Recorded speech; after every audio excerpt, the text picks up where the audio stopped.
প্রাচীনকালে রাজারা রানী নির্বাচন খুবই কঠোর ছিল। দেশের সেরা সুন্দরীদের নির্বাচন করার জন্য রাজা লোকেদের একটি বডি টেস্ট মোল্ড তৈরি করার নির্দেশ দিয়েছিলেন। সেই সুন্দরীদের কেবল পরীক্ষায় সফলভাবে উত্তীর্ণ হতে হবে না, যা ৩ রাজকন্যা যারা সবেমাত্র ১-৮ বছর বয়সী, তারা তাদের খাদ্যাভ্যাসের ব্যাপারে সুশৃঙ্খল এবং নিজেদেরকে দুর্দান্ত অবস্থায় রাখে। অতএব সুন্দরীরা পরীক্ষার প্রথম স্তরে সফলভাবে উত্তীর্ণ হয়েছে। রাজা ৩ জনের মধ্যে একজনকে তার রানী হিসেবে বেছে নিতে চান। স্পষ্টতই রাজা ইতিমধ্যেই একটি সমাধানের কথা ভেবে রেখেছিলেন।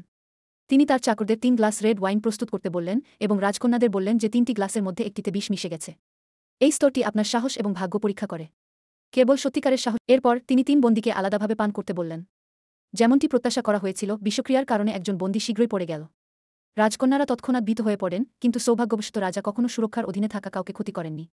তারপর প্রহরীর এবং রাজা আবার ৩ গ্লাস রেড ওয়াইন প্রস্তুত করার নির্দেশ দিলেন এবং তারপর রাজকন্যাদের বেছে নিতে দেওয়ার জন্য প্রস্তুত হলেন। একজন রাজকন্যা চুইহুরা, যিনি মরতে চাননি, তিনি তৎক্ষণাৎ প্রতিযোগিতা থেকে সরে আসার ইচ্ছা প্রকাশ করেন। তবে জিয়াওমি প্রতিযোগিতা চালিয়ে এই মুহূর্তে দামে একটু আতঙ্কিত। যদিও সে খুব ভয় পায়, তবুও সে শিয়াওমিয়ের কাছে হারতে চায় না। সে কেবল সাহস করে প্রতিযোগিতায় অংশগ্রহণ চালিয়ে যেতে পারবে। জিয়াওমি একটা গ্লাস তুলে নেয় এবং কিছু বলে না। সে জানত না যে বাকি ২টি গ্লাসের মধ্যে কিভাবে বেছে নেবে। অবশেষে সে কাঁপতে কাঁপতে একটা গ্লাস তুলে নিল। কিন্তু অবশেষে সে ভয়ে কাত হয়ে গেল এবং গ্লাসটি নামিয়ে দিল। অপ্রত্যাশিতভাবে জিয়াওমি আরেকটি কাপ তুলে নিয়ে পান করলেন। এবং তারপর সে একটিও কথা না বলে বাকি কাপটি শেষ করে ফেল।